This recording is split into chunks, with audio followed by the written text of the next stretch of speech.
Récemment est apparue une nouvelle discipline, les Learning Analytics ou analyse des données de l'apprentissage. Éric Duval proposait en 2012 dans son blog de définir les Learning Analytics comme la collecte et l'analyse automatique des traces digitales laissées par les apprenants en vue d'améliorer la qualité de l'enseignement. Une trace digitale est n'importe quelle donnée numérique, que ce soit le profil académique d'un étudiant, les logs collectés sur la plateforme pédagogique, les messages dans des forums éducatifs. Cette définition des Learning Analytics a le mérite d'être simple et concise et de présenter clairement l'objectif essentiel, à savoir contribuer à la qualité de l'enseignement dispensé. Il est possible de lire dans des comptes rendus d'expérimentation menés dans des institutions d'enseignement supérieur à travers le monde l'impact des Learning Analytics sur des sujets aussi divers et essentiels pour une université que la réussite étudiante, la personnalisation des apprentissages, la qualité de l'enseignement. L'intérêt semble donc manifeste pour les institutions éducatives et une université ne peut ignorer le phénomène. Toutefois, il est légitime que les responsables d'organisations éducatives s'interrogent. Les Learning Analytics sont-ils juste une nouvelle mode ou une véritable opportunité pour un management éclairé et visionnaire ? La réflexion d'un responsable face à la décision de lancer un projet autour des Learning Analytics peut s'organiser autour de plusieurs questions, comme par exemple « Pourquoi m'appuyer sur les Learning Analytics dans ma stratégie d'établissement ? Mon établissement est-il prêt à entreprendre un projet autour des Learning Analytics ?» La première question interroge les apports des Learning Analytics à une stratégie d'établissement et donc l'intérêt pour un décideur de faire le choix de les utiliser. Rappelons que les Learning Analytics contribuent à répondre à des questions variées comme comment aider les apprenants à mieux exploiter les ressources mises à leur disposition, comment les rendre conscients des efforts nécessaires à leur réussite, comment favoriser leur motivation et leur engagement.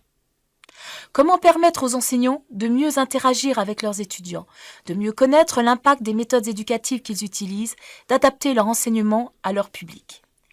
Ignorer le potentiel des Learning Analytics reviendrait à se priver d'une opportunité particulièrement riche, comme en témoignent les résultats disponibles, que ce soit en termes de performance, comme au Marist College aux États-Unis, avec 6% d'amélioration de la note finale des élèves à risque qui ont reçu une intervention grâce au modèle prédictif mis en œuvre, ou en termes de personnalisation, avec l'exemple des Open Universities australiennes, ou toujours en Australie, sur l'impact financier de notifier aux étudiants un risque d'échec. La seconde question concerne la capacité de l'établissement à lancer un projet de développement et d'usage des Learning Analytics. Il faut se souvenir que, comme le déclarait le vice-président Analytics de Blackboard, Mike Sharkey, une implémentation réussie d'Analytics est un défi culturel et non pas un défi technologique. De plus, adopter les Learning Analytics nécessite un investissement en temps, ressources et budget significatifs pour un établissement.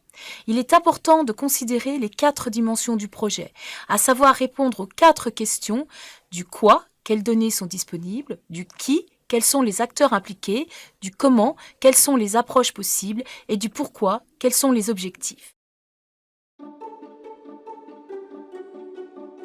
Les questions éthiques et juridiques sont au cœur de tout projet sur les Learning Analytics, puisque l'on traite des données personnelles et qu'il est important de se doter d'un code déontologique afin de rassurer et surtout de protéger les étudiants. Je terminerai en rappelant les conseils donnés lors de la conférence EDUCAUSE en 2015 par un décideur d'une université américaine. Avoir un haut niveau d'information sur vos données et un contrôle fort des flux de transfert de ces données. Constituer l'équipe projet adéquate, réunissant à la fois des enseignants, des étudiants, des experts et des technologues. Concevoir collaborativement, organiser un plan de communication clair et s'appuyer sur les derniers résultats de la recherche. Le dernier point concerne le lien qui existe entre recherche, développement et usage dans un domaine en pleine émergence et dans un secteur aussi dynamique et évolutif que celui du numérique.